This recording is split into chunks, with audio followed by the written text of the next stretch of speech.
Cuando hablamos de la narrativa como uno de los géneros literarios, asociamos inmediatamente su término con el cuento y la aproximación. La narrativa se refiere a un proceso de comunicación mediante el cual un autor crea personajes para expresar ideas y emociones. En los textos académicos de teoría literaria se extiende el concepto de narrativa a toda obra que describe un hecho, y se entiende por hecho todo acontecer objetivo o subjetivo, exterior o interior a un personaje.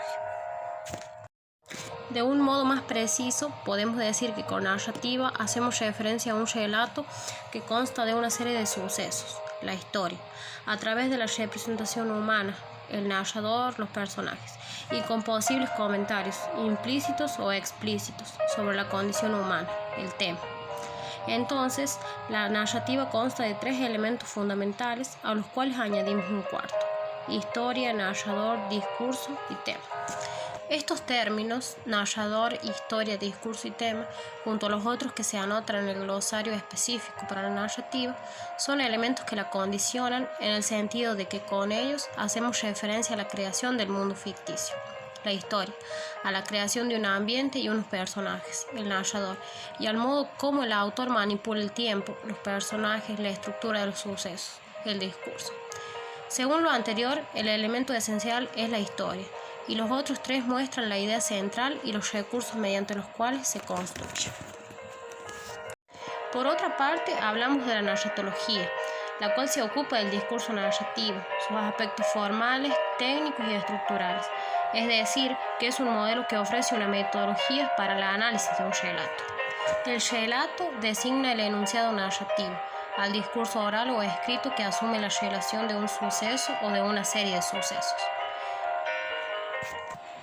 Según Gerard Genette, los recursos que utiliza el relato son la historia o diégesis, la narración o situación narrativa, el relato o discurso narrativo, el tiempo, el orden elegido por el narrador, la analepsis y prolepsis, la velocidad o duración temporal,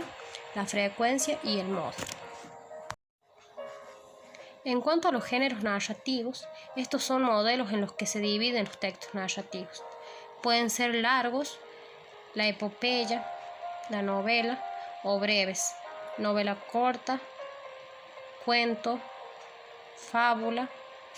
apólogo, leyenda o romance. Dentro de los elementos del texto narrativo se encuentran los acontecimientos que se refieren a la acción narrativa, los personajes, es decir, personas y seres reales o ficticios, el ambiente o atmósfera, que son las relaciones entre los personajes y las circunstancias, el tiempo, que es el orden y duración de los hechos, el espacio, lugar donde suceden los hechos, la narración, que se refiere a la organización de la acción y sucesión de acontecimientos, y la focalización, es decir, el lugar en el que se sitúa el narrador.